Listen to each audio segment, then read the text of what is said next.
So hello hello hello hello hello hello everyone. तो second part आप पहले देख चुके हैं, इसका फर्स्ट पार्ट अभी आने वाला है, बना रहा हूँ यहाँ पे। देखो, इस वीडियो को अपलोड करने में मुझे टाइम लग गया। दिक्कत ये है ना कि ये वीडियो एक बार मैं अभी 2 दिन पहले एक दिन पहले 2 दिन पहले मैं रिकॉर्ड कर चुका था। उसमें क्या हुआ ना, आधे में माइक रुक गया और थोड़ी प्रॉब्लम, माइक की वजह से थोड़ी प्रॉब्लम आ गई थी उसमें। इसीलिए मैं दोबारा रिकॉर्ड कर रहा हूँ, आपको कल सुबह तक मिल जाएगा। अभी रात के बज रहे हैं 10, ठीक है। तो कल सुबह तक आपको मिल जाएगा। चलते हैं पार्ट 1 पे। पार्ट 1 किस का नाम क्या है? Carbon and its compound. तो कार्बन एंड इट्स कंपाउंड में पूरा किसके बारे में पढ़ेंगे? कार्बन के बारे में पढ़ेंगे और उसके कंपाउंड्स के बारे में पढ़ेंगे। कार्बन के नेचर के बारे में पढ़ेंगे और कंपाउंड के बारे में पढ़ेंगे। कार्बन के बारे में क्यों पढ़ रहे हैं? क्योंकि अर्थ पे जितनी भी चीजें आप देख रहे हैं वो सब किसकी बनी हुई है? कार्बन की बनी हुई है। लिविंग थिंग्स है कार्बन, नॉन लिविंग थिंग्स है कार्बन। अर्थ क्रस्ट में ही क्रस्ट नहीं बेटा, क्रस्ट 0.02% कार्बन है। एटमॉस्फेयर में 0.03% कार्बन है। और जो एटमॉस्फेयर में 0.03% कार्बन है वो क्या है? किसके फॉर्म में है? कार्बन डाइऑक्साइड के फॉर्म में है। तो अर्थ पे जितनी भी सारी चीजें लगभग, देखो कोई जलता हुआ चीज देखते हो, उसमें आपको जलता हुआ कुछ दिखाई देता, धुआं उड़ता हुआ दिखाई देता है ना, वो धुआं हीट नहीं होता बेटा। वो क्या होता है? वो कार्बन के अनबर्न्ड पार्टिकल जो नहीं जल पाए हैं, उन पे जो लाइट पड़ रही है उनको आपसे दिखाई दे रहा है। मतलब कुछ जलता हुआ अगर आपको दिख रहा है, इसका मतलब जो उड़ रहे हैं वो क्या है? कार्बन के अनबर्न्ड पार्टिकल्स हैं। तो जितनी भी चीजें अर्थ पे वो सब किसकी बनी हुई है? कार्बन की बनी हुई। इसीलिए हम चैप्टर में कार्बन के बारे में पढ़ने जा रहे हैं। कार्बन का एक और बहुत प्यारा सा नेचर है, वो भी पढ़ेंगे। उसके बाद चलते हैं क्या? Bonding in carbon and the covalent bond. Bonding in the carbon the covalent bond, ठीक है। दो अलग अलग चीज है कार्बन के बीच बॉन्डिंग, और जो बॉन्डिंग बनती है कोवैलेंट बॉन्ड की बॉन्डिंग बनती है, इसलिए वो कोवैलेंट बॉन्ड है। अब देखो, अभी पिछले चैप्टर में आपने पढ़ा होगा आयोनिक बॉन्ड। अब आयोनिक बॉन्ड की जो उनके बीच में जो अट्रैक्शन होता है आयनिक बॉन्ड का, वो ज़्यादा मजबूत होता है, उनकी मेल्टिंग पॉइंट हाई है, ठीक। लेकिन कोवेलेंट बॉन्ड क्या है? उतना स्ट्रांग नहीं होता। तो इनका जो क्या है, एनसीईआरटी की लाइन दी हुई है क्या? We can calculate the force of attraction between the molecules are not very strong since the compound are largely non conducting, ठीक है। तो एक इलेक्ट्रिसिटी के बारे में इसका दिया हुआ है क्या? ये जो कंपाउंड होता है उसको क्या होता है? Non electricity. ये poor bad conductor of electricity होते हैं, ठीक है। ये कंबाइन के बारे में, तो कार्बन के बारे में तो फिजिकल दी हुई थी, फिजिकल उतना नहीं पूछ रहे हैं। देखो अब केमिकली पे आते हैं। देखो कार्बन का जो एटॉमिक नंबर है, सारा खेल कहां से शुरू होता है, खेल को समझते हैं। देखो जो कार्बन का क्या है एटॉमिक नंबर है, वो कितना है? 6 है।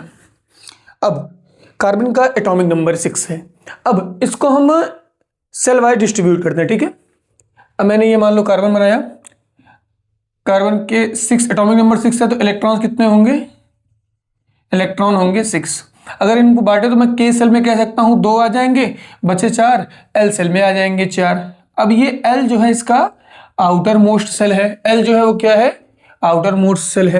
अब हमें पता है नोबल गैस कॉन्फ़िगरेशन के अकॉर्डिंग जितने भी एलिमेंट्स होते हैं वो जितने भी एलिमेंट्स होते हैं वो क्या अचीव करना चाहते हैं? Noble gas electron configuration achieve करना चाहते हैं। अब नोबल गैस इलेक्ट्रॉनिक कॉन्फ़िगरेशन के अकॉर्डिंग लास्ट सेल में बायो वाला सेल हो गया ये, तो लास्ट सेल या आउटर मोस्ट जो सेल है उसमें कितने इलेक्ट्रॉन होने चाहिए? 8 इलेक्ट्रॉन्स होने चाहिए। अभी है यहां पे कितने? 4 है। कितने? 4 होने कितने चाहिए? 8। तो कार्बन को या तो वो 4 गेन करे। अब या तो नोबल गैस कॉन्फ़िगरेशन के अकॉर्डिंग हीलियम की होती है आउटर मोस्ट सेल में 2, या तो वो 2 रखे और 4 को भेज दे, या तो वो 4 करेगा क्या? लॉस। अब देखो अगर वो 4 गेन करता है, अगर वो 4 गेन करेगा तो उसके जो न्यूक्लियस है उसकी इतनी कैपेसिटी नहीं है कि वो आउटर किसी और के 4 इलेक्ट्रॉन्स को होल्ड करके रख पाए, किसी और 4 इलेक्ट्रॉन को होल्ड करके रख पाए। और कार्बन जो है वो 4 इलेक्ट्रॉन लूज भी नहीं कर सकता। इतनी एनर्जी उसको आप देंगे तो गड़बड़ हो जाएगा, तो वो तो और ज्यादा रिएक्टिव हो जाएगा, अनस्टेबल हो जाएगा इतनी ज्यादा एनर्जी पाके और 4 को रिएक्ट करके।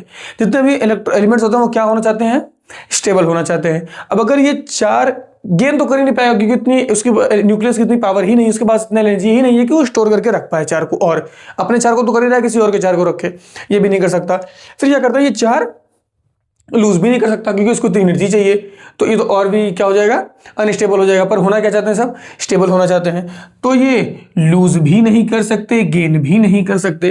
तो यहां से एक सॉल्यूशन निकल के आता है, कार्बन के लिए एक सॉल्यूशन निकल के आता है।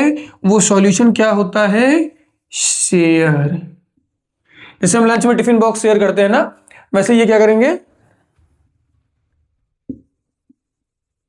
ये क्या करेंगे, ये इलेक्ट्रॉन शेयर करेंगे। क्या करेंगे, इलेक्ट्रॉन शेयर करेंगे।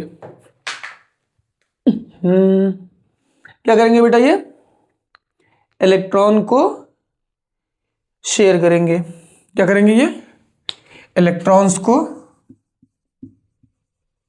क्या करेंगे, शेयर करेंगे। जैसे हम लंच शेयर करते हैं तो ये अपने 4 इलेक्ट्रॉन किसी और 4 एटम के इलेक्ट्रॉन के साथ शेयर करेंगे, तो इनके भी 8 पूरे हो जाएंगे। और ये उनसे शेयर करते हैं जिनको या तो 4 चाहिए। ये देखो कार्बन की क्या है ये, अब देखो कार्बन को चाहिए कितना होता है, 4। कार्बन को चाहिए कितना, 4। अब या तो वो 4 अलग अलग एलिमेंट के 4 इलेक्ट्रॉन्स ले ले तो भी उसकी वैलेंसी पूरी हो जाएगी। तो को होता क्या, जैसे मान लो ये कार्बन है, इसका 1 2 3 4, इसने एक और यहां पे ले लिया, 5 हो गया, एक इसका ले लिया, 6 हो गया, 7 हो गया, ये ले लिया, 8 हो गया। 1 2 3 4 5 6 7 8। अब मान लो ये हाइड्रोजन था, हाइड्रोजन के पास होता कितना है, 1। अब हाइड्रोजन का भी 2 हो गया, ये भी हाइड्रोजन, इसका भी 2 हो गया, हाइड्रोजन इसका भी 2 हो गया, हाइड्रोजन इसका भी 2 हो गया। तो हाइड्रोजन की भी वैलेंसी फुल सेटिस्फाई हो गई, उसको भी ऑक्टेट कंप्लीट हो गया। मतलब हीलियम में 2 होते हैं, हाइड्रोजन के 2 हो गए, नोबल गैस कॉन्फिगरेशन अचीव हो गई। कार्बन को भी 8 चाहिए, आउटर मोस्ट में चलते ये 4 हाइड्रोजन के आगे 4 हाइड्रोजन भी आ गए, तो इसके भी 8 हो गए। अब ये सिर्फ कार्बन ही नहीं करता है, एनसीईआरटी में कुछ और भी एग्जांपल्स दिए हुए हैं, चलिए उनको देखते हैं। तो चलिए चलते हैं अब आगे, और जो एग्जांपल दिए हुए हैं हमारी एनसीईआरटी में उसको समझते हैं। देखो सीखेंगे कैसे, पहले रिप्रेजेंटेशन बताया गया है एनसीईआरटी में। हम किसी भी एलिमेंट के इलेक्ट्रॉन को डॉट से रिप्रेजेंट कर सकते हैं या क्रॉस से रिप्रेजेंट कर सकते हैं, किसी को भी। जिसको आपको डॉट से करना है वो डॉट से कर लीजिए, जिसको क्रॉस से करना है उसको क्रॉस से रिप्रेजेंट कर लीजिए। किसी एक एटम को एक ही साइन से आप रिप्रेजेंट करेंगे। अगर 2 एटम है तो आपको 2 साइन लेना पड़ेगा, अगर 2 एलिमेंट है तो आपको 2 साइन लेना पड़ेगा। जैसे हाइड्रोजन और कार्बन, आप अगर दोनों ऑक्सीजन, हाइड्रोजन और कार्बन अगर दोनों को आप रिप्रेजेंट कर रहे हैं तो किसी एक के लिए आप साइन यूज, किसी एक एलिमेंट के इलेक्ट्रॉन के लिए आप क्रॉस यूज करेंगे और किसी दूसरे वाले के लिए आप क्या यूज करेंगे, डॉट यूज करेंगे। और किसी के लिए भी डॉट यूज कर सकते हैं, किसी के लिए भी क्रॉस यूज कर सकते हैं। और अगर किसी एक ही एलिमेंट के इलेक्ट्रॉन्स की बात हो रही है तब क्या करेंगे, आप सिर्फ एक ही साइन का यूज करेंगे। जैसे मैं अभी आपको दिखा देता हूं। जैसे मान लीजिए मैंने कार्बन को बनाया, कार्बन की वैलेंसी कितनी, 6, इलेक्ट्रॉन कॉन्फ़िगरेशन, ये रहा कार्बन, ये रहा इसका आउटर मोर शेल। इसमें मान लीजिए ये मैंने क्रॉस बनाया 1 2 और ये इसका क्या हो गया 4। अब अगर मैं चाहूं तो कार्बन को ऐसे भी रिप्रेजेंट कर सकता हूं, इसका 1 2 3 4 6 हो गए। ऐसे भी रिप्रेजेंट कर सकता हूं, ऐसे भी रिप्रेजेंट कर सकता हूं। बट अगर मुझे कोई इनसे मैं जब हाइड्रोजन का इससे कॉम्बिनेशन कराऊंगा, मान लीजिए ये हाइड्रोजन है, ये हाइड्रोजन के पास एक एटम, अब उसको मैं डॉट से नहीं रिप्रेजेंट करूंगा, इसमें ऑलरेडी डॉट है तो उसको मैं किससे रिप्रेजेंट करूंगा, क्रॉस से। और इधर भी देखो ये हाइड्रोजन का एटम बन गया, हाइड्रोजन का एटम बन गया, उसमें ये जो एक्स बना हुआ है, क्रॉस बना हुआ है, कार्बन का है। किसका है, कार्बन का है। हाइड्रोजन का यूज करने के लिए मुझे किसका यूज करना पड़ेगा, डॉट का। तो ये आया रिप्रेजेंटेशन कैसे करेंगे। अब देखते हैं एग्जाम्पल किसका किसका दिया हुआ है। चलिए चलते हैं एग्जाम्पल की तरफ। तो जो आपको पहला एग्जाम्पल दिया हुआ है वो किसका दिया हुआ है, हाइड्रोजन का। आपने जब भी हाइड्रोजन को देखा होगा लिखा होगा H2, H लिखा हुआ कभी नहीं देखा होगा। जब भी देखा होगा आपने लिखा क्या देखा होगा, H2 लिखा हुआ होगा। ऐसा क्यों होता है, ऐसा क्यों होता है। देखो जो हाइड्रोजन है, क्या है, हाइड्रोजन है, उसकी जो वैलेंसी होती है वो कितनी होती है, 1। वैलेंसी कितनी होती है, 1। वैलेंसी मतलब एटॉमिक नंबर कितना है उसका, हाइड्रोजन का जो एटॉमिक नंबर क्या है, एटॉमिक नंबर है 1। मतलब हाइड्रोजन के पास जो इलेक्ट्रॉन्स होते हैं वो कितने होते हैं, 1। हाइड्रोजन का एटॉमिक नंबर होता है 1, उसके बाद हाइड्रोजन कितने होते हैं, 1। अब ये हाइड्रोजन अचीव करना चाहेगा क्या, नोबल गैस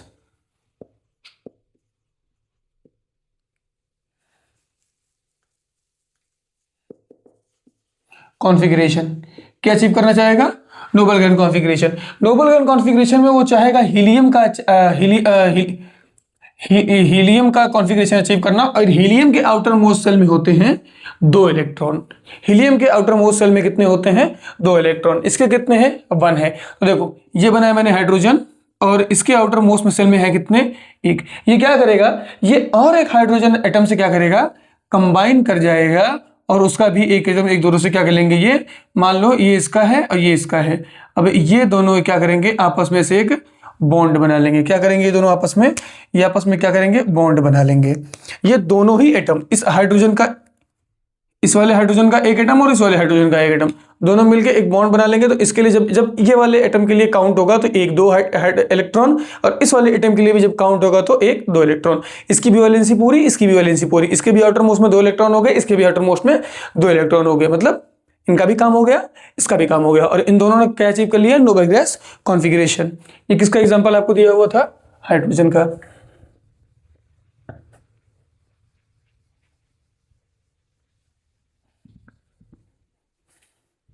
तो अगर मैं हाइड्रोजन का बनाऊं तो ये देखो, ये एक हाइड्रोजन, ये दूसरा हाइड्रोजन, और ये इन दोनों के आ गए इलेक्ट्रॉन्स, ये इसका, ये इसका। और अगर हम ध्यान से बनाना चाहें, इन दोनों के बीच में जो बॉन्ड बन रहा है उस बॉन्ड को हम बोलते हैं कोवैलेंट बॉन्ड। इसको हम एक सीधी लाइन से भी शो कर सकते हैं, ठीक है। ऐसे सेम सेकंड एग्जांपल दिया हुआ है Cl2 का। इसका जो एटॉमिक नंबर होता है वो कितना होता है, 17। क्लोरीन का एटॉमिक नंबर कितना होता है बेटा, 17। कितना होता है, 17। अब ये क्या करता है, मान लो अगर 17 है, एटॉमिक नंबर 17 में अगर मैं सुख बांटूं तो K में हो जाएंगे 2, L में हो जाएंगे कितने, 8, बचा क्या, KLM। M में कितने हो जाएंगे, 7। अब M में कितना कम है, 1 कम है। तो हम ये बनाया मैंने क्लोरीन, हम इसका आउटर मोस्ट शेल बनाते हैं। क्या बनाते हैं, आउटर मोस्ट शेल बनाते हैं, 1 2 3 4 5 6 और ये 7। ये आउटर मोस्ट शेल बनाया मैंने, बाकी 2 नहीं बनाए हैं। मैं एक और क्लोरीन बनाता हूं, और उसका भी ये आउटर मोस्ट शेल है, 1 2 3 4 5 6 और ये 7। अब देखो, इसको भी अपनी वैलेंसी पूरी करनी है, इसको भी वैलेंसी पूरी करनी है। अब इन दोनों के आउटर मोस्ट सेल के ये जो एक इलेक्ट्रॉन है, ये एक दूसरे से एक सिंगल कोवैलेंट बॉन्ड बना लेंगे। क्या बना लेंगे, ये कोवैलेंट बॉन्ड। अब जब ये कोवैलेंट बॉन्ड बना लेंगे तो इसके लिए जब इलेक्ट्रॉन्स काउंट होगा तो ये भी काउंट हो जाएगा, 1 2 3 4 5 6 7 8, 1 2 3 4 5 6 7 8। तो इसका भी ऑक्टेट पूरा, इसका भी ऑक्टेट पूरा, इसका भी काम हो गया, इसका भी काम हो गया। आप इसीलिए आप जब भी देखेंगे, आप क्या देखेंगे, Cl2 लिखा हुआ देखते हैं, और यहाँ पे क्या देखेंगे, 2 लिखा हुआ देखेंगे, क्योंकि सिंगल क्लोरीन एग्जिस्ट ही नहीं करेगा, क्योंकि उसकी वैलेंसी क्या होनी चाहिए, पूरी। तो तुरंत अपने एक क्लोरीन और एक क्लोरीन एटम से तुरंत कॉम्बिनेशन का एक कोवैलेंट बॉन्ड बना के अपनी वैलेंसी को पूरा करता है। थर्ड एग्जांपल दिया हुआ है आपको O2। क्या दिया हुआ है, O2 की वैलेंसी O2 दिया हुआ है। ऑक्सीजन का जो एटॉमिक नंबर होता है वो कितना होता है, 8। कितना होता है, 8। अगर मैं इसका इलेक्ट्रॉनिक कॉन्फ़िगरेशन लिखूं तो K में हो जाएंगे 2 और L में हो जाएंगे 6। अब अगर मैं ऑक्सीजन का आउटर मोस्ट शेल डिजाइन करूं, ये रहा ऑक्सीजन, ये रहा आपका क्या, ऑक्सीजन। इसमें होते हैं 6, 1 2 3 4 5 6, सॉरी यहाँ 6 नहीं बना रहा मैं, रुक जाओ, 5 और ये 6, ये और एक ऑक्सीजन एटम, 1 2 3 4 5 6। अब क्या करेंगे ये, अब इसको भी 2 चाहिए, इसको भी 2 चाहिए, इसको भी 2 चाहिए, इसको भी 2 चाहिए। तो जो यहां सिंगल बॉन्ड ये बना रहे थे, ये क्या करेंगे, ये डबल बॉन्ड बना लेंगे। एक इलेक्ट्रॉन इसके एक इलेक्ट्रॉन से, एक और इलेक्ट्रॉन इसके और एक इलेक्ट्रॉन से। तो यहां सिंगल कोवैलेंट बॉन्ड बन रहा था। कैसा बन रहा था, सिंगल कोवैलेंट बॉन्ड बन रहा था। यहां अगर हम इन दोनों की बात करें तो यहां क्या बन जाएगा, डबल कोवेलेंट बॉन्ड। इसीलिए जब भी आप देखेंगे तो क्या लिखा होता है, हमेशा O2 लिखा होता है, ना कि O लिखा होता है। नेक्स्ट आपको दिया हुआ है किसका, H2O का, पानी का दिया हुआ है। किसका दिया हुआ है, H2O। अब देखो पहले हम क्या बनाते हैं, ऑक्सीजन का आउटर मोस्ट शेल बनाते हैं। ये मैंने बनाया ऑक्सीजन का आउटर मोस्ट शेल। इसमें कितने होने चाहिए, 6 इलेक्ट्रॉन। तो 1 2 3 4 5 और 6। कोई दिक्कत। अब इसको चाहिए कितना, 2 चाहिए। तो ये क्या, हाइड्रोजन को कितना चाहिए होता है, अगर एक हाइड्रोजन की बात करें तो हाइड्रोजन कितना चाहिए होता है, हाइड्रोजन को 1 चाहिए होता है, ऑक्सीजन को 2 चाहिए होता है। तो 2 हाइड्रोजन इससे आके कंबाइन हो जाएंगे। ये बनाया मैंने। अब देखो यहाँ पे क्लोरीन था, ऑक्सीजन था, सब में क्रॉस, एक ही एटम दोनों है, सब में क्रॉस, एक ही एटम दोनों है, सब में डॉट।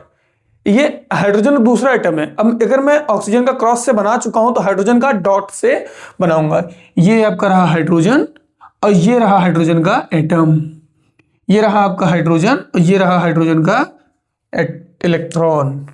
अब ये इससे एक सिंगल बॉन्ड बनाएगा और ये इससे एक सिंगल बॉन्ड बनाएगा। तो ये बन गया आपका H2O का डॉट स्ट्रक्चर, क्रॉस या डॉट स्ट्रक्चर। तो ये रहा पानी का। इसके बाद एग्जांपल है क्या, N2 और NH3। इसको लिखिए, फिर N2 और NH3 के पास चलते हैं। तो चलते हैं N2 और NH3 में। N2 की जो नाइट्रोजन, हाँ N2 बोले तो नाइट्रोजन। अब नाइट्रोजन की जो एटॉमिक नंबर होता है वो कितना होता है, 7। अब इसका अगर मैं इलेक्ट्रॉनिक कॉन्फ़िगरेशन करूं तो K में आ जाएंगे 2 और L में आ जाएंगे 5। तो अगर मैं आउटर मोस्ट शेल डिजाइन करूं, लिखूं मैं उसका N2 का, ये रहा आपका N, कितने होने चाहिए, लास्ट में 5। ये मैंने बना दिए 2 और ये मैंने बना दिए 3।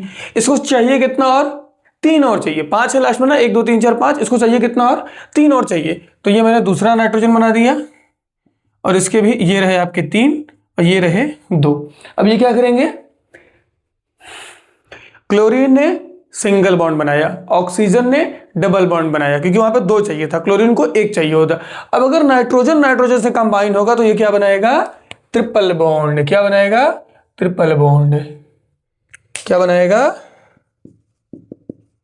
Triple covalent bond, triple covalent bond. ठीक है, ठीक है। अब अगर आप इसको डॉट स्ट्रक्चर बनाना चाहें तो आप ऐसे बना सकते हैं। ये बनाया एक नाइट्रोजन, ये बनाया दूसरा नाइट्रोजन, ये N, ये भी N,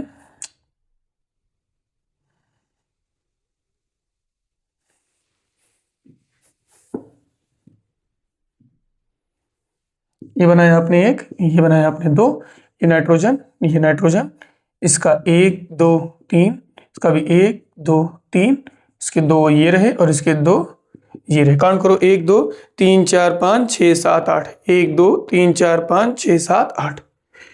उसके बाद चलते हैं नाइट्रोजन और इसका ही हाइड्रोजन में। पहले हम बनाएंगे क्या, ये बन गया आपका नाइट्रोजन, इसका ये 1 2 3 4 5। अब देखो इसको कितनी वैलेंसी पूरी करनी है, इसको 8 चाहिए, इसके पास है कितने, 5 आउटर मोस्ट शेल में। तो ये 3 हाइड्रोजन के साथ कॉम्बिनेशन कर लेगा। जैसे यहाँ पे ऑक्सीजन ने 2 हाइड्रोजन के साथ कॉम्बिनेशन करके अपना ऑक्टेट कंप्लीट किया था, उसी तरह यहाँ पे नाइट्रोजन 3 हाइड्रोजन के साथ अपना कॉम्बिनेशन करके क्या करेगा, कंप्लीट करेगा। ये बना दिया मैंने एक हाइड्रोजन, ये बना दिया मैंने दूसरा हाइड्रोजन और ये बना दिया मैंने तीसरा हाइड्रोजन। और यहाँ बन जाएगा क्या, covalent bond. 3 single covalent bond बनेंगे, यहाँ पे 3 ट्रिपल कोवैलेंट बॉन्ड बने हैं। यहाँ पे एक ट्रिपल कोवैलेंट बॉन्ड बना है और यहाँ पे 3 सिंगल कोवैलेंट बॉन्ड बने हैं। ठीक है, ठीक हो जाएगा आपका NH3। ठीक है, अब देखो जितने भी सिंगल बॉन्ड है, जितने भी क्या है सिंगल बॉन्ड है, इनको हम कहते हैं सैचुरेटेड बॉन्ड, सिर्फ सिंगल बॉन्ड। और जितने भी डबल बॉन्ड हो या ट्रिपल बॉन्ड हो, इनको हम कहते हैं अनसैचुरेटेड बॉन्ड। क्या कहते हैं, अनसैचुरेटेड बॉन्ड। और ये जो सिंगल बॉन्ड होता है, जो सैचुरेटेड बॉन्ड होते हैं, ये क्या होते हैं, ये आपके ये लेस रिएक्टिव होते हैं। क्या होते हैं, ये जो सिंगल बॉन्ड होते हैं वो क्या होते हैं, लेस रिएक्टिव होते हैं, not very reactive, not very reactive. ठीक है, चलिए चलते हैं नेक्स्ट टॉपिक एलोट्रॉप्स की तरफ। तो नेक्स्ट टॉपिक है एलोट्रॉप्स ऑफ कार्बन। एलोट्रॉप्स और कार्बन मतलब कार्बन के 3 फॉर्म्स दिए हुए हैं, कार्बन की और सारी फॉर्म्स में पाया जाता है। 3 और कार्बन के स्ट्रक्चर के मतलब इनका जो स्ट्रक्चर है वो अलग अलग है और इनकी प्रॉपर्टीज भी अलग अलग हैं, लेकिन बने किसके हैं? सब कार्बन के बने हुए हैं। पहला आपको जो डायमंड है वही डायमंड जो आपको गिफ्ट करना है अपनी क्रश को, और दे नहीं पा रहे हैं आप क्योंकि पैसा नहीं है। चलते हैं डायमंड की तरफ। पैसा नहीं है, चलो चलते हैं इसके तरफ, डायमंड की तरफ। डायमंड में क्या होता है? जो कोई एक कार्बन एटम है वो अपने और 4 कार्बन एटम से रिजिडली बॉन्डेड होता है। एक कार्बन एटम 4 और कार्बन एटम से बॉन्ड होते हैं और वो एक 3D स्ट्रक्चर होता है। कैसा स्ट्रक्चर होता है? 3D स्ट्रक्चर होता है, इतनी कॉम्पैक्टली मतलब बहुत ही ज्यादा, सबसे हार्डेस्ट मटेरियल है डायमंड। डायमंड एक बहुत ही हार्डेस्ट मटेरियल है। कार्बन जो है एक कार्बन 4 और कार्बन के साथ बहुत ही टाइटली बॉन्ड होता है तो क्या बनता है? डायमंड बनता है। Each carbon atom bonded with 4 other का आ रही गए, अरे बाप रे, 4 other carbon atoms in a rigid 3D structure and it does not conduct electricity। उसके बाद आता है ग्रेफाइट। ग्रेफाइट में क्या होता है? एक कार्बन ऐसे एक रिंग बनाते हैं, सारे कार्बन एक रिंग बनाते हैं। एक रिंग से रिंग जुड़ती हुई ऐसे लंबी चली जाएगी, फिर रिंग से रिंग जुड़ती हुई इधर, फिर रिंग से रिंग जुड़ती हुई इधर, और फिर जो ऊपर वाली लेयर की रिंग है मतलब 3-4 लेयर से बने, ऊपर वाली रिंग जुड़ी होगी, नीचे वाले से नीचे वाली जुड़ी होगी, उससे नीचे वाली, फिर नीचे वाली, फिर उससे और नीचे वाली। तो रिंग के बाद रिंग रिंग रिंग, फिर रिंग अटैच होगी नीचे, रिंग रिंग करके एक लेयर, फिर वो लेयर अटैच होगी दूसरे लेयर से। ऐसा क्या बनता है? ये किसका है? ग्रेफाइट का है। Graphite atoms are arranged in a layer in a hexagonal ring. Hexagonal ring का मतलब है कि एक रिंग में 6 कार्बन एटम एक रिंग के फॉर्म में अरेंज होंगे। उसके बाद ये क्या है? बहुत सॉफ्ट होता है, स्लिपरी मतलब चिकना होता है, और ये इलेक्ट्रिसिटी कंडक्ट करता है, इसीलिए इसको एज ए इलेक्ट्रोड यूज करते हैं और पेंसिल की तरह यूज करते हैं। इलेक्ट्रिसिटी कंडक्ट करता है इसके लिए, पेंसिल की तरह इसलिए नहीं, इसलिए इसको इलेक्ट्रोड की तरह यूज करते हैं। उसके बाद आता है तो आपका बकमिनिस्टर फ्लोरीन्स। बकमिनिस्टर फ्लोरीन्स जो है वो एक 660, उसको 660 भी बोलते हैं। इसमें जो है कार्बन एटम्स क्या है? कार्बन एटम एक दूसरे से एक कैसे स्ट्रक्चर में? एक स्फेरिकल स्ट्रक्चर में बॉन्डेड होते हैं, मतलब एक फुटबॉल स्ट्रक्चर बोला जाता है इसको। एक फुटबॉल की तरह सारे कार्बन एटम एक दूसरे से क्या होते हैं? बॉन्ड एक दूसरे से। कार्बन एटम एक फुटबॉल की तरह, जैसे फुटबॉल में देखा है ना 5 होते हैं ना, 1 2 3 4 5। ये बना नहीं मुझसे, इसलिए नहीं बनाया हो। आपकी एनसीईआरटी बुक में हेक्सागोनल स्ट्रक्चर बना के दिया हुआ है, ओ सॉरी, ये स्फेरिकल स्ट्रक्चर बना के दिया, एक केज की तरह होते हैं, ठीक है। C60 कार्बन एक केज की तरह फुटबॉल में से एक अरेंज होते हैं। इसको जो डिस्कवर किए थे, आइडेंटिफाई किए थे, उनका नाम बकमिनिस्टर फुलर, जहां आर तक था बकमिनिस्टर फुलर, तो उन्हीं के नाम पे इसको रख दिया गया बकमिनिस्टर फ्लोरेंस, ठीक है। Used in medicine and material science. तो एलोट्रॉप्स ऑफ कार्बन इतना दिया हुआ है। चलते हैं नेक्स्ट टॉपिक की तरफ। तो चलिए बढ़ते हैं आगे। इसमें एक और प्रॉपर्टी दी हुई, क्या? Versatile nature of carbon. अब वर्सेटाइल नेचर ऑफ कार्बन में कहने का क्या मतलब है? मैंने अभी क्या समझा था आपको कार्बन अपने ही जैसे और कार्बन के साथ बॉन्ड बना सकता है, और कार्बन अपने अलावा भी किसी और के साथ भी बॉन्ड बना सकता है। तो पहली प्रॉपर्टी क्या दी हुई है? कैटिनेशन। कैटिनेशन का मतलब क्या होता है? जब कार्बन अपने ही तरह किसी और, मतलब कार्बन जब कार्बन से बॉन्ड बनाता है उसको क्या कहते हैं? Catenation power. और ये सिर्फ और सिर्फ कार्बन के पास है। कार्बन के पास कैटिनेशन की पावर है। कैटिनेशन की पावर सिर्फ इतना ही मतलब नहीं कि कार्बन और एक कार्बन जुड़ जाए, कार्बन एक कार्बन से जुड़ता हुआ चला जाए, कार्बन फिर एक कार्बन, फिर उससे एक कार्बन, फिर उससे एक और कार्बन, फिर उससे एक और कार्बन, फिर उससे एक और कार्बन, ऐसे लॉन्ग चेन बनती हुई चलिए। ऐसे चेन देखिए, चेन एक छोटी चेन होती है, उसमें एक और ऐसे एक चेन होती है, फिर एक और अटैच होती है, फिर उसके आगे एक और अटैच होती है, फिर एक और अटैच होती है। ऐसे अटैच करते हुए आप जितनी दूर इनफाइनाइट नंबर्स ऑफ डिस्टेंस पे ले जाना चाहते हैं उतनी दूर आप उसमें चेन को चेन अटैच करते हुए लेके चले जाइए। ऐसा ही सेम कार्बन में भी होता है। कार्बन की ये प्रॉपर्टी है क्या कि कार्बन में आप ऐसे ही कार्बन ऐड करते चले जाइए और चलता चला जाएगा। इसकी तरह एक और एटम होता है सिलिकॉन, लेकिन सिलिकॉन मैक्सिमम 7 to 8 पे जाके रुक जाता है। 7 और 8 और सिलिकॉन से वो जुड़ पाता है, इसके बाद उसकी चेन रुक जाती है, पर ये चलती चली जाती है। इसी प्रॉपर्टी को कहते हैं क्या? Catenation. Carbon has the unique ability to form the bond with the other molecules of other atoms of the carbon giving rise to a large molecule. Silicon मैंने बोला ना, एनसीईआरटी में दिया है सिलिकॉन, बोला मैं से नहीं बता रहा हूं। वो 7 to 8 तक जाता है, बस उसी पे क्या होता है? रुक जाता है, बस उसी पे क्या होता है? रुक जाता है, ठीक है। और इसके साथ साथ कार्बन और भी क्या कर सकता है, और भी बहुत सारे मोनोवैलेंट एलिमेंट्स के साथ कंबाइन कर सकता है। अब मोनोवैलेंट क्या है, मोनोवैलेंट वो है जो सिर्फ एक कार्बन दें, जो सिर्फ एक इलेक्ट्रॉन डोनेट कर सके, एक इलेक्ट्रॉन ले सके या एक इलेक्ट्रॉन दे सके, एक लूज कर सके या गेन कर सके। बट एनसीईआरटी ने बोला तो मोनोवैलेंट एटम है, लेकिन उसने एग्जांपल और भी बहुत सारी दी, जैसे ऑक्सीजन। ऑक्सीजन के साथ कार्बन क्या करता है, दो अपने इलेक्ट्रॉन्स देता है और उसके दो ले लेता है, तो डबल बॉन्ड बनाता है यहाँ पे। नाइट्रोजन के साथ क्या करता है, वो अपने 3 इलेक्ट्रॉन्स देता है और उसके 3 इलेक्ट्रॉन्स ले लेता है, ये नाइट्रोजन के साथ करता है। तो बोला उसने मोनोवैलेंट एटम है, लेकिन एग्जाम्पल इसके भी दिए हुए हैं। ठीक है, इतना हो गया कि और भी किसी के साथ वो 4 और किसी के साथ कौन कौन एग्जांपल दिए हुए हैं आपको, oxygen, hydrogen, nitrogen, sulphur, chlorine and many.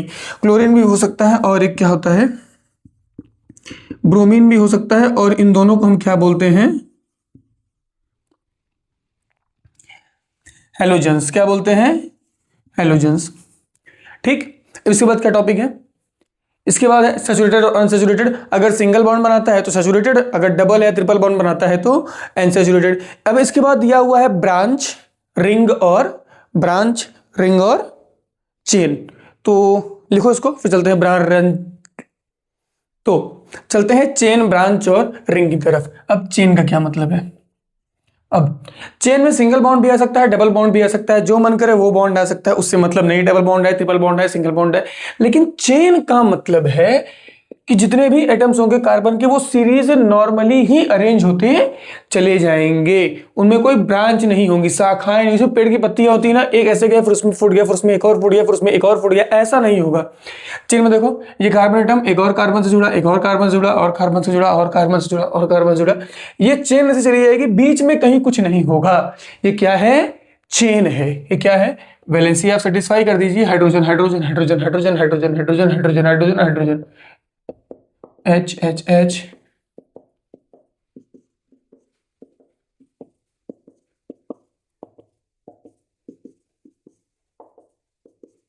अब इसके बाद क्या आता है, ब्रांच।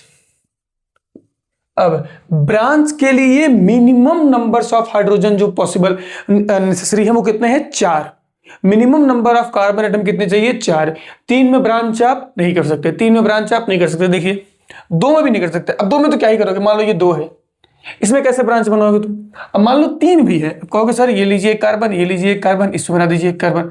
बेटा ये एक सीधी लाइन है, ये एक सीधी लाइन ही बनेगी, ये देखो आपने बस घुमा दिया है, आ रहा है समझ में। तो मिनिमम ब्रांच के लिए मिनिमम कितने चाहिए, मिनिमम 4 चाहिए,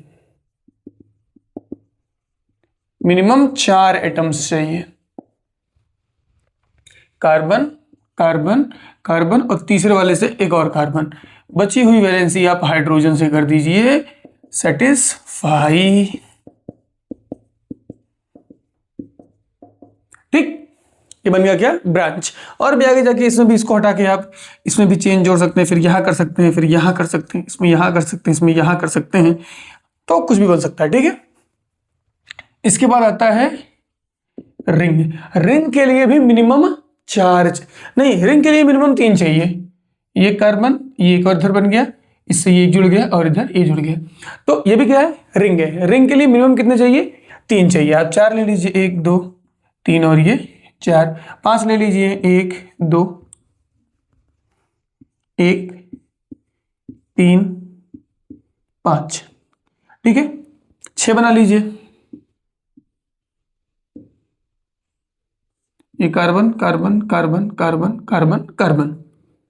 ठीक, तो ये रहा आपका रिंग। रिंग मतलब एक गोला स्ट्रक्चर बन जाएगा, एक क्लोज्ड स्ट्रक्चर बनेगा। चेन मतलब एक ब्रांच, मतलब इसे ब्रांच की तरह शाखाएं की तरह होगा। चेन मतलब एक सीधी लाइन, रिंग मतलब एक गोला स्ट्रक्चर बन जाएगा। अब इसमें कोई भी डबल बॉन्ड हो सकता है, कोई भी इसमें सिंगल बॉन्ड हो सकता है, आप कोई भी इसको ट्रिपल बॉन्ड कर सकते हैं, किसी को भी ट्रिपल बॉन्ड कर सकते हैं, किसी को भी डबल कर सकते हैं, किसी को भी डबल बॉन्ड कर सकते हैं, किसी को भी डबल बॉन्ड कर सकते हैं। बस वैलेंसी हटा दीजिए, वैलेंसी हटा होनी चाहिए।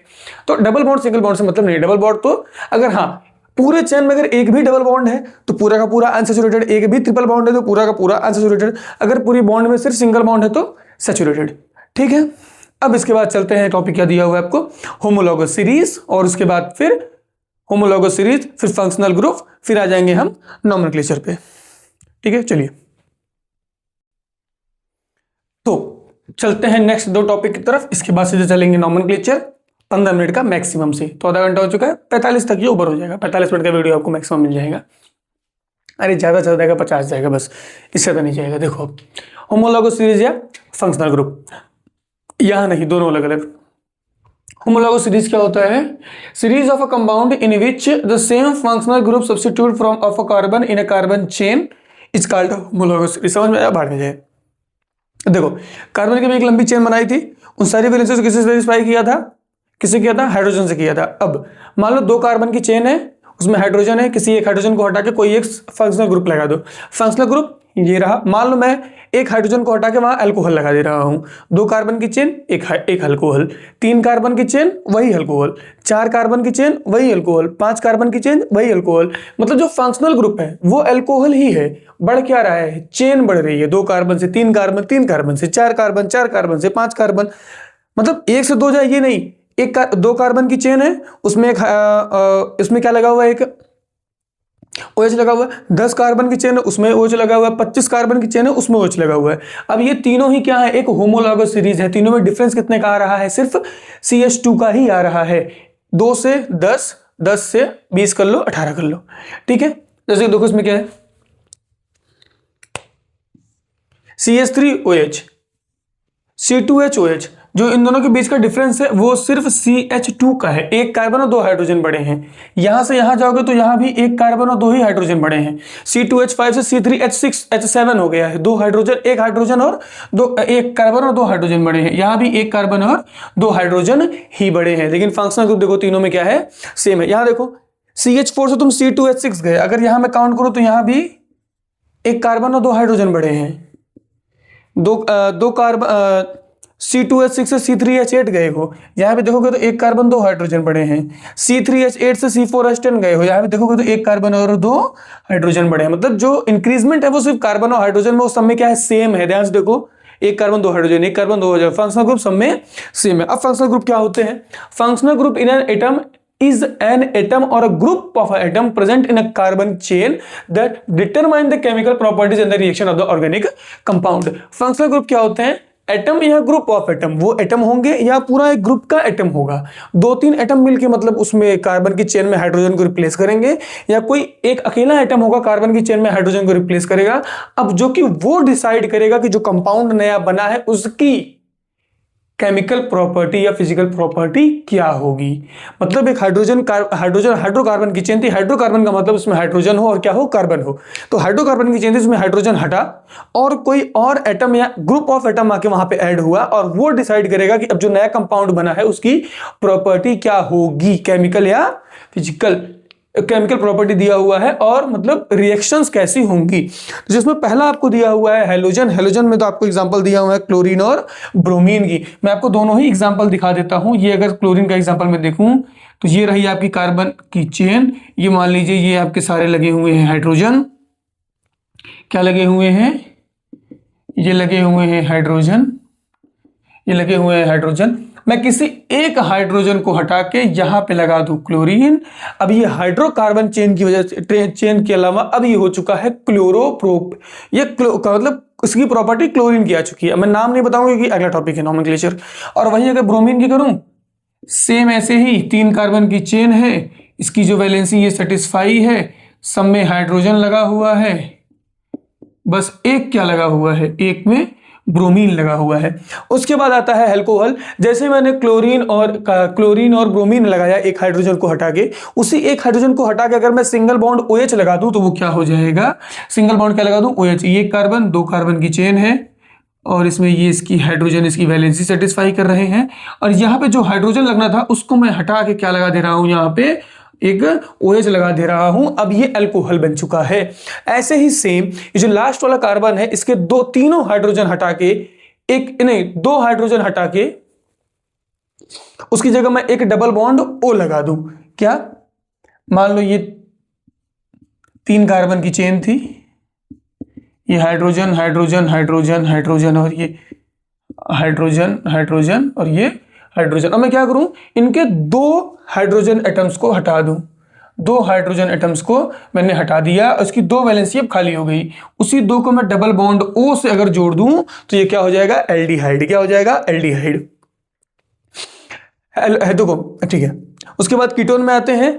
देखो ये जो हम डबल बॉन्ड O जोड़ेंगे ये टर्मिनल कार्बन पे जोड़ेंगे, जहां पे चेन खत्म हो रही होगी या फिर जहां से चेन शुरू हो रही होगी। बीच में किसी कार्बन के साथ ये खेला हम नहीं खेल सकते। अगर ये खेला हम किसी बीच वाले कार्बन के साथ खेलते हैं तो वो क्या हो जाएगा बेटा, वो हो जाएगा कीटोन। क्या हो जाएगा, कीटोन। ये देखो कार्बन कार्बन कार्बन, ये मैंने जोड़ा हाइड्रोजन हाइड्रोजन हाइड्रोजन, ये हाइड्रोजन हाइड्रोजन और ये हाइड्रोजन, और इस बीच वाले कार्बन की दो वैलेंसी को मैंने ऑक्सीजन सेटिस्फाई कर दिया और ये हो गया कीटोन। क्या हो गया, कीटोन। अब एक में मैंने OH जोड़ा, एक में डबल बॉन्ड O जोड़ा, अगर ये दोनों को ही मिला के किसी एक में जोड़ दो तो वो हो जाएगा कार्बोक्सिलिक एसिड, और ये भी टर्मिनल कार्बन पे ही होगा। तो ये रहा आपका, यहां एग्जांपल करता हूं, ये रहा कार्बन कार्बन और कार्बन।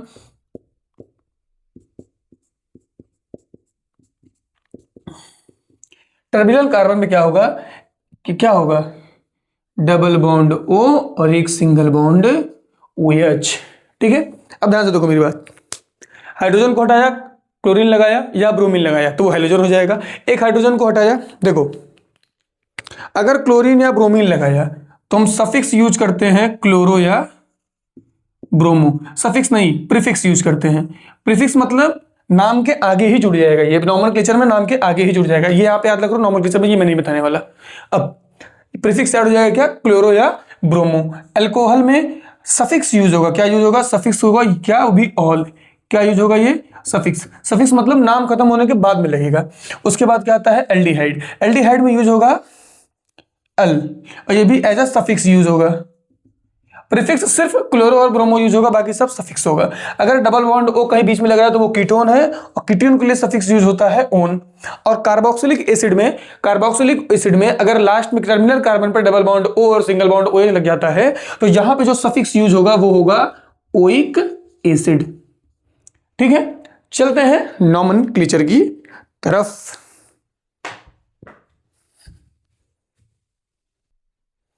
तो चलते हैं, जो सबको सबसे ज्यादा प्रॉब्लम रहती है किसमें, नॉमेनक्लेचर में। नॉमेनक्लेचर बहुत आराम से है, दिमाग नहीं लगाना है, 2 मिनट के अंदर अभी यू करोगे, बहुत आसान है। ठीक है, देखो इधर सबसे पहले हम सीखते हैं कि पेरेंट चेन जो हम सिलेक्ट करेंगे, पेरेंट चेन मतलब एक चेन में कार्बन कितने हैं उनका नाम देने के लिए।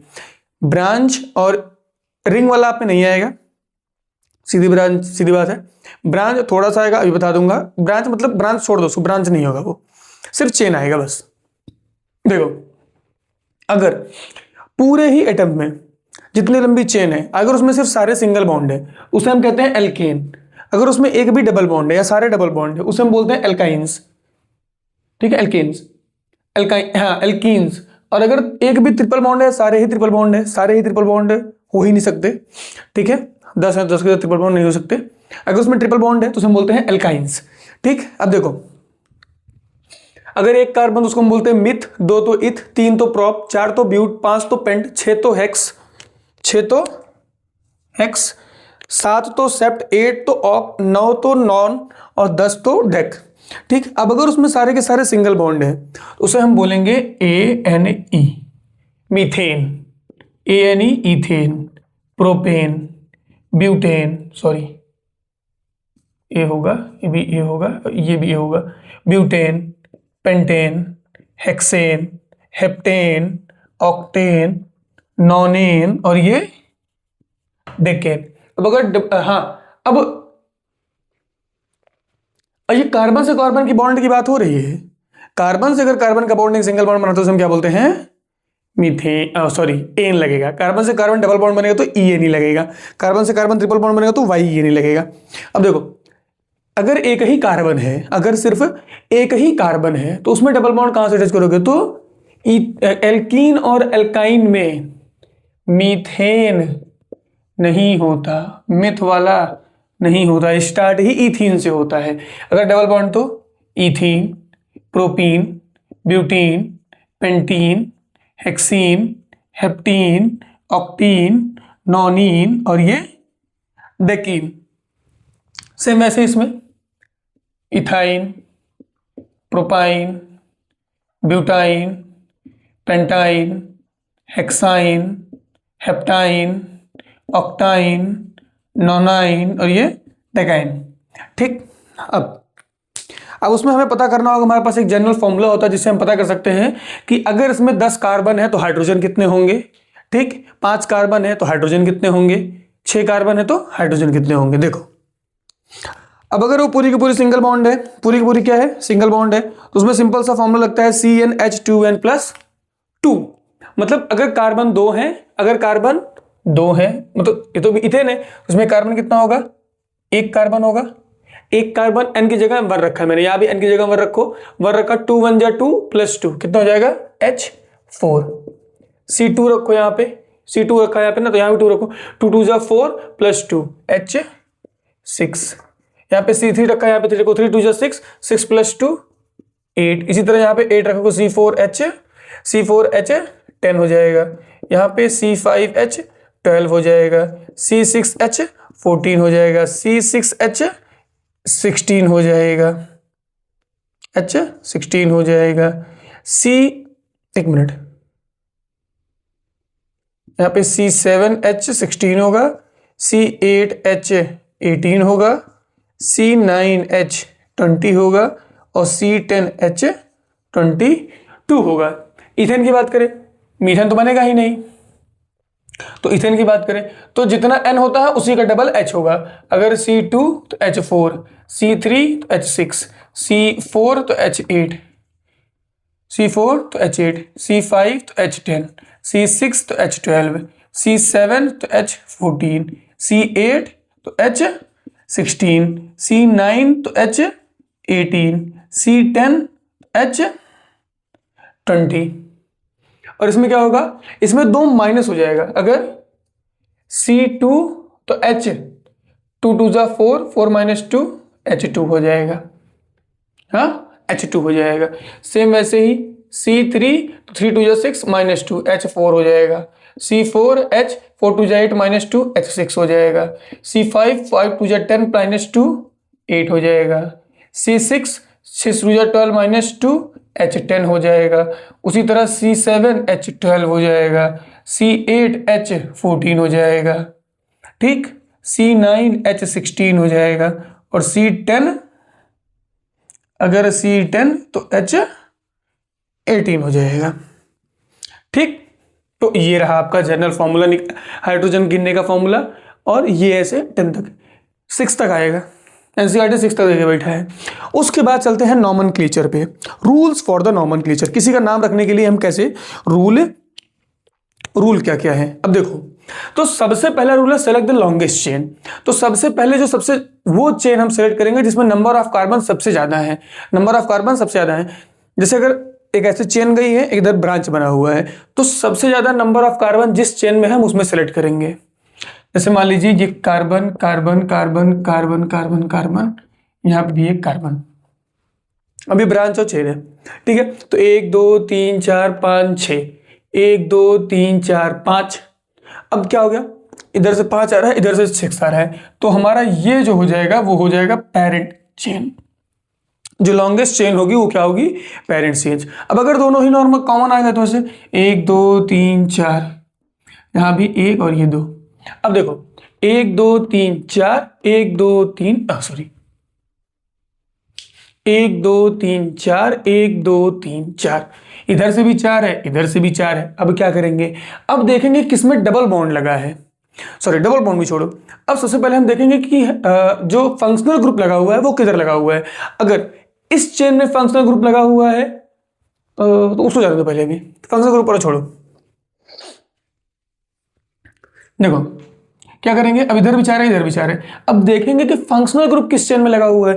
अगर इस वाले चेन में फंक्शनल ग्रुप लगा तो हम इसको लेंगे, इस चेन में लगा हुआ, यहाँ लगा हुआ है तो ये चेन हो जाएगी, इसमें लगा है तो ये चेन हो जाएगी। जिसमें फंक्शनल ग्रुप लगा है वो हमारा पहला होगा, जिसमें फंक्शनल ग्रुप लगा है वहां पे हम पहला कार्बन लेंगे। चलो वो तो एग्जाम्पल्स में हो जाएगा, या आइडेंटिफाई फंक्शनल ग्रुप में भी देखते हैं उसको, ठीक है। तो सबसे लॉन्गेस्ट चेन सेलेक्ट करेंगे जिसमें सबसे ज्यादा नंबर ऑफ कार्बन होंगे। दोनों ही अगर ऐसे ब्रांच होता है जिसमें दोनों में ही नंबर कॉमन निकलते हैं, तो उधर देखेंगे कि सबसे पहले वाले चेन में किस में डबल बॉन्ड आता है। जिसमें डबल बॉन्ड आएगा वो पेरेंट चेन हो जाएगा, इसमें ट्रिपल बॉन्ड आ जाएगा या फिर वो पेरेंट बॉन्ड हो जाएगा, या फिर जिस चेन में फंक्शनल ग्रुप आ जाएंगे वो हमारा पेरेंट हो जाएगा।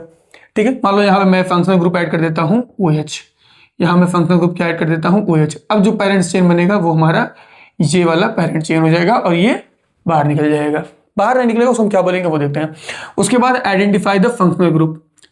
उस कार्बन जो सबसे लंबी कार्बन चेन हमने सेलेक्ट की है उसमें हम सेलेक्ट करेंगे आपकी फंक्शनल ग्रुप कौन है। अगर OH है तो अल्कोहल, लास्ट साइड पे लिखा है वो देखना पहले। अगर क्लोरीन या ब्रोमीन लिखा है तो हेलोजन, अगर हेलोजन लगा है तो क्लोरो या ब्रोमो, क्लोरीन या ब्रोमीन। OH लगा है तो अल्कोहल। उसके बाद अगर लास्ट में जाके डबल बॉन्ड O लगा हुआ है तो लास्ट में जाके डबल बॉन्ड O लगा हुआ तो ये क्या हो जाएगा, हाँ टर्मिनल पर अगर डबल बॉन्ड O लगा है तो एल्डिहाइड हो जाएगा। बीच में कहीं डबल बॉन्ड O लगा हुआ तो क्या हो जाएगा, कीटोन हो जाएगा।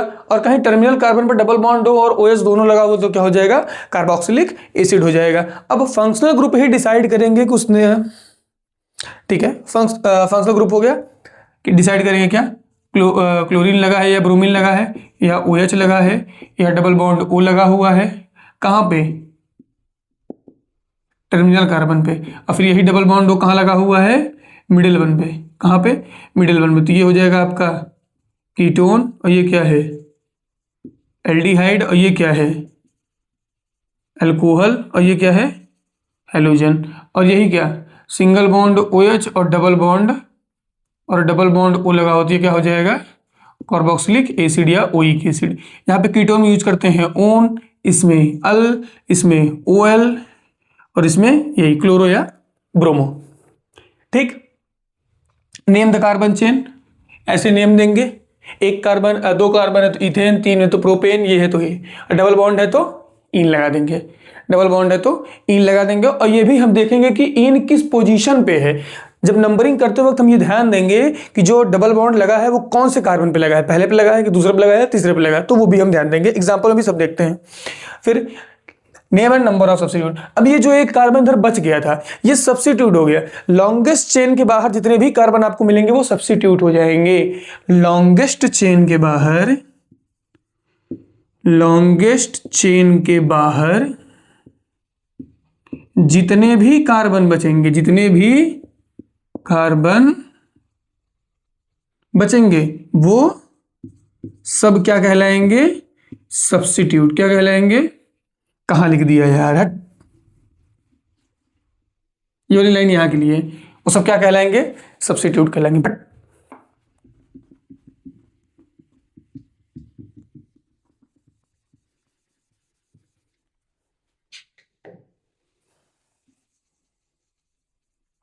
लॉन्गेस्ट चेन के अलावा जो भी कार्बन बचेंगे वो सब क्या हो जाएंगे, वो सब सब्स्टिट्यूएंट्स हो जाएंगे। अब अगर एक कार्बन बचा है, देखो अगर CH4 लगा है तो उसे हम बोलते हैं मिथाइल, मीथेन नहीं मिथाइल। ठीक है, दो कार्बन लगी हुई है ऊपर तो इथाइल, तीन है तो प्रोपाइल, चार है तो ब्यूटाइल, मतलब ब्यूटेन नहीं YELE, मतलब LY लग जाएगा, मिथाइल, प्रोपाइल, ब्यूटाइल। ठीक है, उसके बाद right the position of the substitute.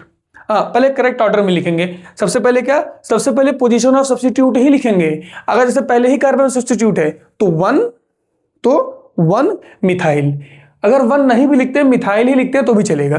फिर name of the substitute, one methyl, अगर एक मिथाइल लगा हुआ है तो। फिर पेरेंट चेन, कितने कार्बन की चेन है तो वन मिथाइल, मान लो 3 कार्बन की चेन है तो वन मिथाइल प्रोपेन। उसके बाद सफिक्स, डबल बॉन्ड है तो इन, ट्रिपल बॉन्ड है तो आइन, अल्कोहल लगा है तो OL। ठीक है, उसके बाद क्या, हाँ अब जितने सफिक्स है उस पर डिपेंड करता है। अगर सब्स्टिट्यूट एक है तो कुछ नहीं, वन, कुछ दिक्कत नहीं। दो है तो पहले नंबर लिखेंगे, किस कार्बन पे है, 1 कार्बन पे कितने लगे हैं, 2 मिथाइल लगे हैं तो 1, डाई मिथाइल, 3 लगे तो ट्राई मिथाइल, 4 लगे तो टेट्रामिथाइल या प्रोपाइल ब्यूटाइल हेक्साइल जो भी लगा हुआ है। चलते हैं एग्जांपल्स पे, अब उसके बाद क्लियर हो जाएगा सब कुछ। तो ये रहे एग्जांपल्स, चलिए स्टार्ट करते हैं इसका naming according to the rules. देखो पहला क्या है, कितने कार्बन की चेन है, 3 कार्बन की चेन है, तो पहले ही क्या हो गया प्रोप, और तीनों ही सिंगल बॉन्ड है और सब के सब हाइड्रोजन है, तो ये क्या हो जाएगा प्रोपेन। इधर क्या है, 3 कार्बन की चेन है, तो ये भी प्रोप, एक सिंगल बॉन्ड है तो इन। नंबरिंग नहीं करेंगे बॉन्ड की कि बॉन्ड फर्स्ट पे है या 2 पे है, तो इसकी नंबरिंग नहीं करेंगे। क्यों? क्योंकि इधर से भी ये 1 पे ही आ रहा है, तो 1 लिखूं या मैं ना लिखूं। उसके बाद सबसे लॉन्गेस्ट चेन ये रही हमारी, नंबरिंग कर देते हैं। ये भी फंक्शन, डबल बॉन्ड या ट्रिपल बॉन्ड भी एज अ फंक्शनल ग्रुप ही काउंट होता है। तो ये 1, ये 2, ये 3, ये 4, तो कितने हैं 4 हैं। तो पहला ही क्या हो गया ब्यूट, और क्या हो गया 1 है, तो हाइफन लगा के नंबर को अलग करते हैं। 2 नंबर एक साथ लिखेंगे तो कॉमा रहेगा, और नंबर और अल्फाबेट लिखेंगे तो बीच में हाइफन रहेगा। तो ब्यूट 1, इसके बाद क्या है ट्रिपल बॉन्ड है तो इन, मतलब 4 कार्बन की चेन है और पहले पे क्या लगा है ट्रिपल बॉन्ड लगा है। अगर ये 1 ना लिख के आप ऐसे भी लिखना चाहें तो भी कोई दिक्कत नहीं है। अगर 1 नहीं लिख रहे हैं इसका मतलब पहले कुछ भी नहीं लिख रहे हैं, इसका मतलब पहले वाले पे बन रहा है।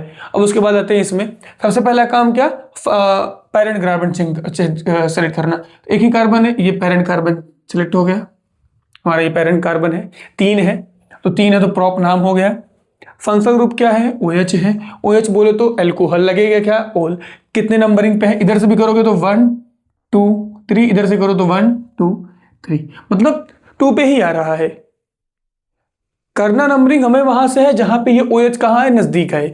इधर से इस पे भी 2, इधर से भी 2 आ रहा है, इधर से भी 2 आ रहा है, तो हम किधर से भी करें 2 ही आएगा, तो किधर से भी कर लो। तो नाम क्या इसका हो जाएगा प्रॉप, सब सिंगल बॉन्ड है।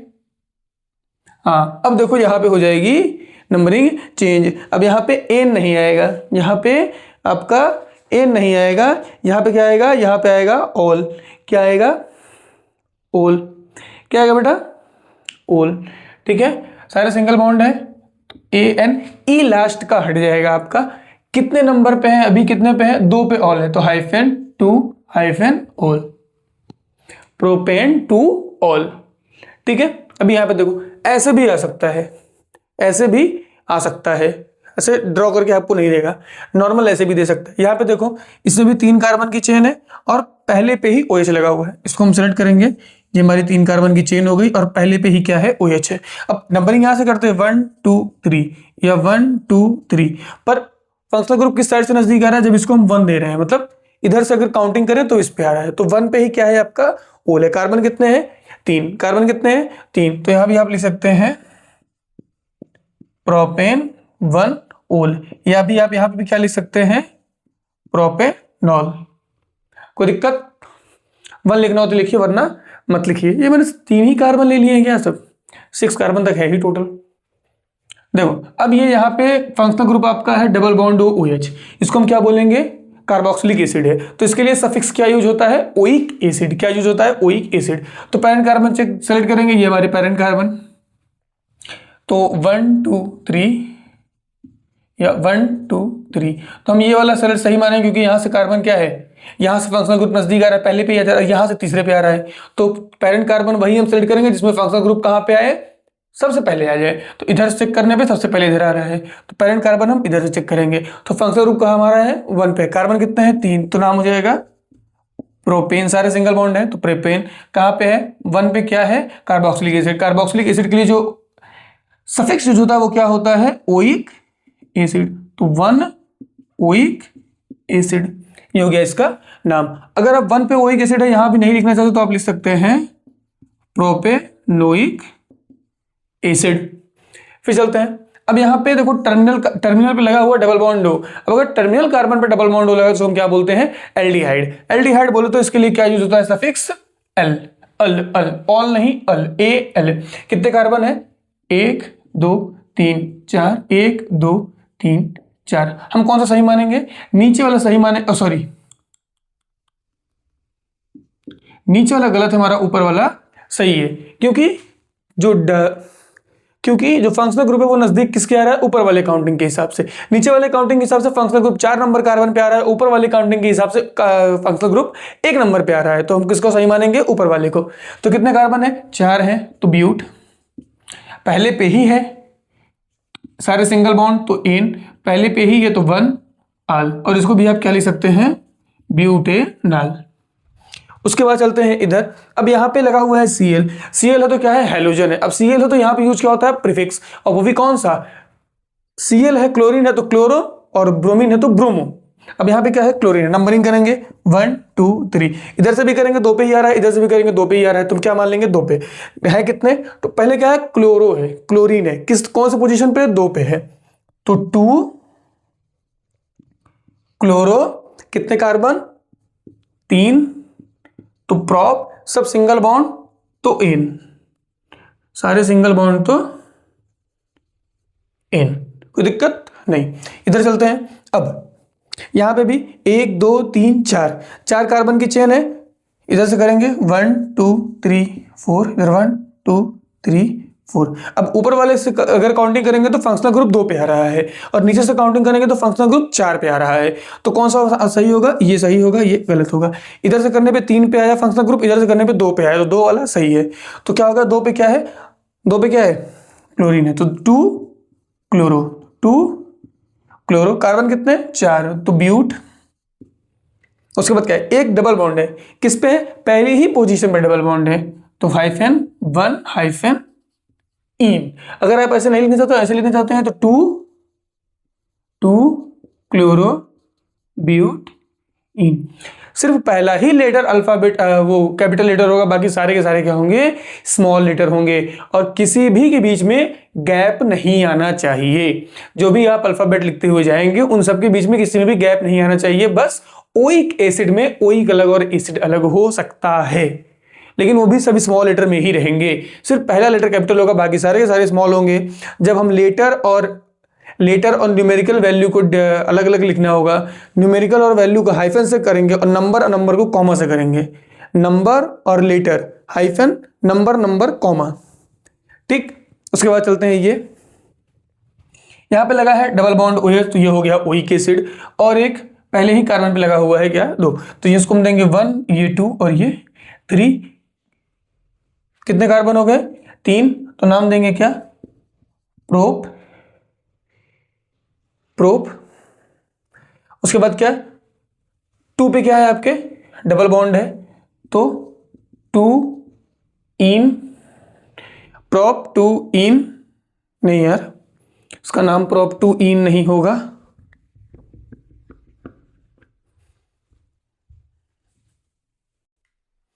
तो इसका क्या नाम होगा, 3 कार्बन तो प्रोप। उसके बाद डबल बॉन्ड है, कहां पे है, 2 पे है, तो 2 इन, और क्या, ओइक एसिड, क्या होगा, ओइक एसिड, क्योंकि पहले ही कार्बन पे डबल बॉन्ड, पहले ही कार्बन पे क्या लगा है, फंक्शनल ग्रुप, ठीक है। चलते हैं कुछ मिक्स्ड वाले पे, तो चलते हैं, ये कुछ ब्रांच वाले हैं, बस ये मैक्सिमम है, इससे ज्यादा क्या ही आएगा। देखो पेरेंट कार्बन सेलेक्ट करेंगे, 1 2 3 1 2 3, किसी को भी पेरेंट कार्बन सेलेक्ट कर लीजिए, चाहे इसको पेरेंट कार्बन सेलेक्ट कर लीजिए, चाहे इसको कर लीजिए, तो मैं इसको पेरेंट कार्बन सेलेक्ट कर ले रहा हूँ, 1 2 3 1 2 3, चाहे ऊपर वाली नंबरिंग ले चाहे नीचे वाली नंबरिंग ले, जो सब्स्टिट्यूट आ रहा है वो सेकंड नंबर पे आ रहा है, चाहे जो ले लीजिए, मैं ऊपर वाला ले रहा हूँ, ठीक है। तो कितने हैं, सबसे पहले क्या करेंगे, सब्स्टिट्यूट का नाम और उसका पोजीशन किस पे है, 2 पे है, तो 2 कॉमा, क्या लगा हुआ है, मीथेन लगा है, तो ये मीथेन का हो जाता है क्या, मिथाइल, और है कितने कार्बन, 3, तो ये हो गया आपका प्रोप, सारे सिंगल बॉन्ड, तो ये क्या हो गया, इन, ठीक। इसमें चलते हैं, पेरेंट कार्बन चेन 1 2 3 4, 1 2 3, तो इधर करेंगे 3 हो जाएगा, ये करेंगे 4 होगा, तो ये हमारा नंबरिंग करेंगे 1 2 3 4, 1 2 3 4, इधर से सब्स्टिट्यूट तीसरे नंबर पे आ रहा है, इधर सब्स्टिट्यूट दूसरे नंबर पे आ रहा है, तो ये सही है और ये गलत है। क्या है, किस पे है, 2 पे क्या लगा है, मिथाइल लगा है, तो 2 कॉमा क्या लगा है, मिथाइल लगा है, कितने कार्बन, 4, तो ये हो जाएगा आपका ब्यूट, सारे सिंगल बॉन्ड तो इन। इसमें चलते हैं, पेरेंट कार्बन 1 2 3 इधर सेलेक्ट कर लीजिए, चाहे 1 2 3 ऐसे, तो मैं ये ले रहा हूँ 3, नंबरिंग किधर से भी करिए, ये जो लगे हुए हैं ये 2 पे आएंगे तो 1 2 3, लो 1 2 3, कहीं से करो 2 पे ही आ रहा है तो कोई भी स्ट्रेट मान लो।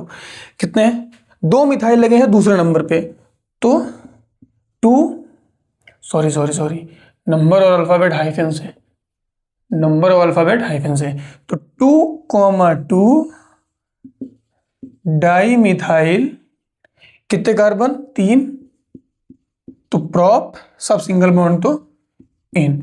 यहां पे होता है आपका ये चैप्टर समाप्त। ठीक है, वो लास्ट वाले क्वेश्चन में थोड़ा प्रॉब्लम हो गया था, कंफ्यूजन हो गया था ना, उधर कुछ है ना गेट के बाहर कुछ था तो उसकी वजह से वहाँ प्रॉब्लम हो गया। आंसर वो सही है, ठीक है, देख लेना उसको, कुछ प्रॉब्लम होगी तो आपका चैप्टर यहाँ पे होता है समाप्त। पढ़ते रहें, all the very best, tata bye bye.